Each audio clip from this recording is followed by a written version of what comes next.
Fala aí pessoal, aqui é o JP e agora a gente vai continuar o nosso estudo dos problemas envolvendo estequiometria. A gente já estudou estequiometria ideal e também o primeiro problema que é envolvendo pureza. Agora a gente segue estudando o próximo tipo, que é o problema rendimento. Vamos lá então. Primeiro vamos entender o que é rendimento.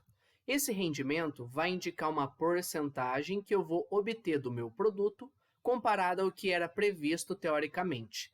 Ou seja, nem toda reação que a gente faz, eu tenho um aproveitamento de 100% dela. Por que isso acontece?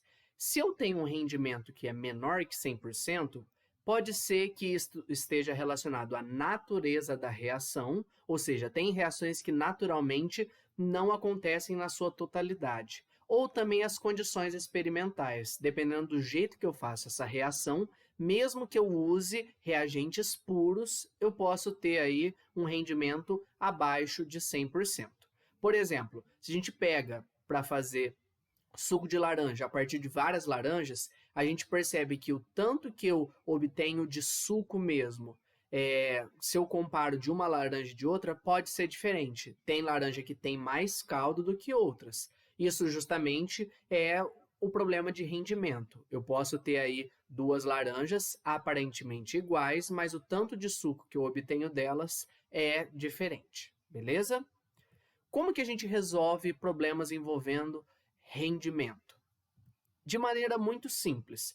Primeiro, a gente admite que o nosso rendimento é 100%, então a gente considera um caso de estequiometria ideal, e depois de fazer a regra de 3, ou seja, de aparentemente terminar o exercício, a gente faz o nosso cálculo com esse rendimento real, ou seja, eu descubro quanto de fato eu obtive. Cuidado, por quê? Se no exercício ele pedir o rendimento, então você já sabe que o rendimento não vai ser 100%. Aí o que você vai fazer? Primeiro você calcula quanto que era para ser produzido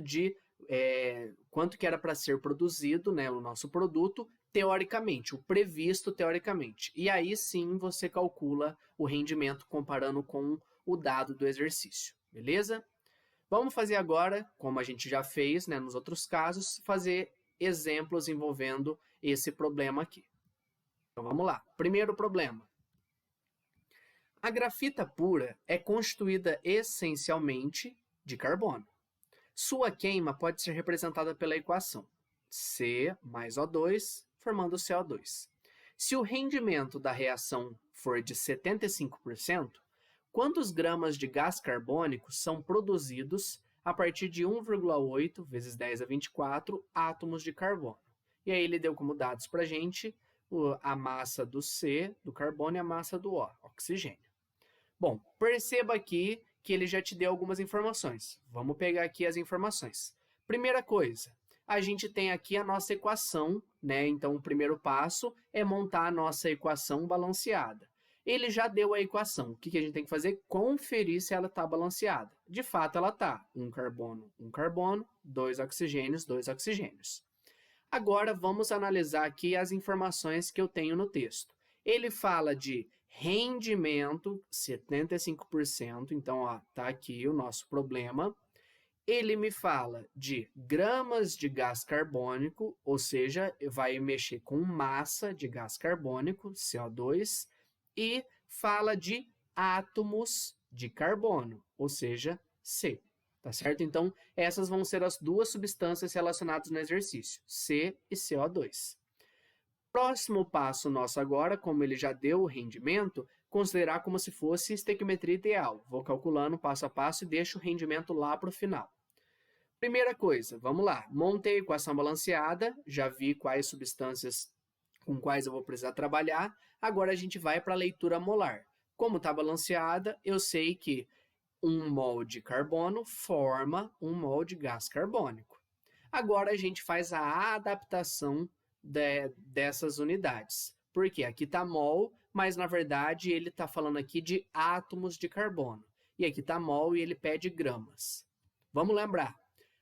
Quando eu tenho 1 mol de carbono, lembra que a grafite é formada por carbono puro. Então a gente pode considerar isso aqui também, eu posso ler, se eu fosse olhar microscopicamente, não em mol, mas eu posso falar que um átomo desse reage com uma molécula dessa, formando uma molécula dessa, tá certo? Relacionando mol com átomo, como a gente já viu lá na estequiometria ideal, eu uso a constante de Avogadro, que é 6 × 10⁻23, tá certo?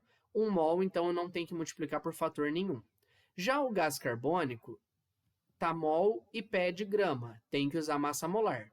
Massa molar do CO2, 1 carbono 12, 2 oxigênios, cada um vale 16, então dá 44 gramas. Assim a gente pode ler de outra forma, então eu posso falar que 1 mol desse forma 1 mol desse, ou 6 × 10⁻23 átomos de carbono vão formar 44 gramas de gás carbônico, ok? Por fim, agora dados do exercício. Eu tenho 1,8 10⁻24 átomos, perceba aqui, ó, átomo embaixo de átomo, grama, x vai ser em grama. Fazendo agora a nossa regra de 3 aqui, né, multiplicando em cruz, a gente chega nisso daqui. Perceba que eu não resolvi nada ainda, eu apenas isolei o meu x, ok? Agora a gente vai buscar simplificar aqui a nossa conta. De que forma? 18, né, se fosse 18, 18 por 6 daria 3. Só que aqui eu tenho 1,8. Então, na hora que eu simplifico, eu chego em 0,3, ok? 10⁻24 com 10⁻23, lembra que aqui eu tenho divisão de potências de mesma base. Ou seja, a gente mantém a base e subtrai os expoentes. 24 menos 23 dá 1. 10 elevado a 1 é 10, ok? E por fim o 44.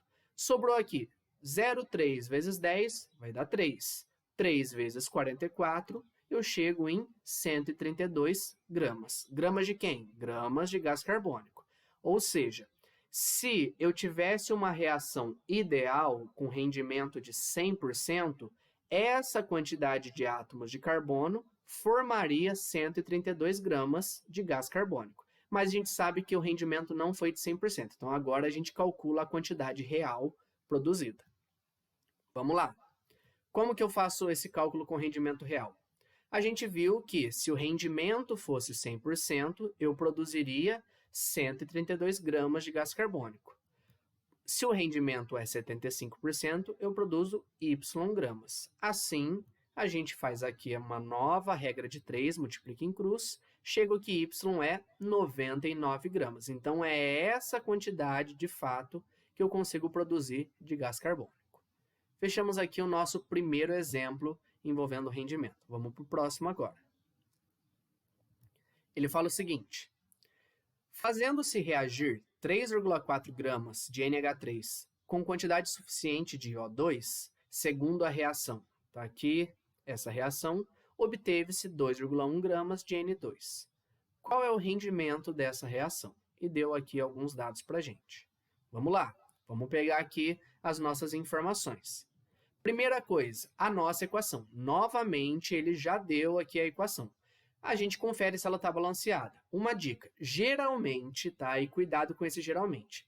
Se o exercício já traz aqui coeficientes estequiométricos na frente, é porque geralmente já está balanceada, mas, por via das dúvidas, vale a pena conferir. Não deixa de conferir, porque às vezes por um deslize você perde uma questão inteira, tá certo? Então vamos lá, ó.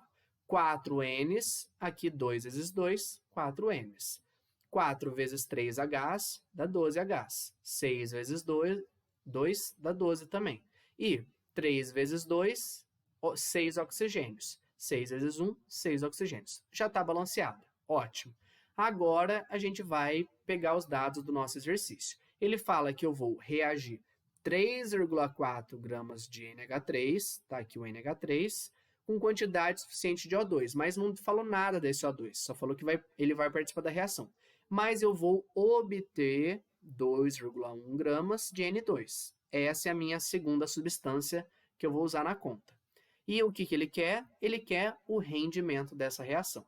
Lembra que quando ele pede rendimento, a gente calcula o exercício e descobre o que é previsto teoricamente. E compara o que foi produzido de fato com o que era previsto teoricamente. Beleza? Então, vamos lá. Depois de descobrir aqui as nossas substâncias, né, que vão estar envolvidas, a gente vai agora fazer a leitura molar. Então, na leitura molar eu tenho 4 mols de amônia, NH3, que produzem 2 mols de N2, beleza? Fazendo a adaptação. Amônia aqui está em mol, aqui gramas é massa. Mesma coisa aqui para o N2, mol e aqui está massa. Vou ter que usar massa molar nos dois casos. Massa molar da amônia, NH3, eu tenho aqui, ó, N vale 14 e o H vale 1. Como eu tenho 3 hidrogênios, isso daqui vai dar 17. E aqui 2 vezes 14 vai dar 28. Cuidado, tá? Não se esqueça de repetir aqui esse valor aqui, que é a proporção, 4 para 2. Então, ó, 4 vezes 17, 2 vezes 28. Perceba que eu não estou multiplicando porque eu vou tentar simplificar lá no final. Por fim, dado do exercício. Ele fala que isso reage e eu obtenho isso. Como isso daqui, como eu sei que o rendimento não vai ser 100% da reação, eu descubro que era para ser produzido teoricamente. Então, eu descubro o nosso N2 de novo. Por isso que o X está aqui. Já que eu vou descobrir quanto que era o teórico para comparar com o produzido real. 3,4 produzindo X. Agora a gente multiplica em cruz. Perceba, grama embaixo de grama, grama, o X também vai ser em gramas. Fazendo essa nossa conta, vamos ver o que dá para simplificar. 2 em cima, 4 embaixo, sobra aqui, né, 2 embaixo. Ok? Na hora que a gente faz essa simplificação. Agora, o que a gente sabe? 2 vezes 17 dá 34. E aqui em cima tem 3,4. Ou seja, 34 é 10 vezes maior que 3,4. Corto aqui, sobra 10 embaixo, por ser 10 vezes maior e o valor estar embaixo. Sobrou agora 28 por 10, ou seja, 2,8. Tá certo? Essa é uma maneira simples. Caso você não tenha segurança na simplificação, pode calcular multiplicando tudo que chega no mesmo resultado. A gente só precisa tomar cuidado com o tempo na hora de fazer uma prova na escola ou mesmo de vestibular. Beleza? Cuidado, isso daqui não é a nossa resposta final. Isso daqui é o que era para ter sido produzido teoricamente. Ou seja, se o rendimento fosse 100%. Então, agora a gente vai para o nosso cálculo do rendimento. Eu produzo 2,8 quando eu faço 100% de rendimento. Produzo 2,1 em Y% de rendimento. Multiplicando em cruz, chegamos em 75%. Esse é o rendimento da nossa reação. Tá certo? Fechamos aqui, então, mais um exemplo. A gente fecha mais um tópico aqui. Qualquer dúvida, estou à disposição. A gente faz exercícios e daqui a pouco segue para o nosso próximo problema envolvendo estequiometria. Até daqui a pouco. Tchau, tchau.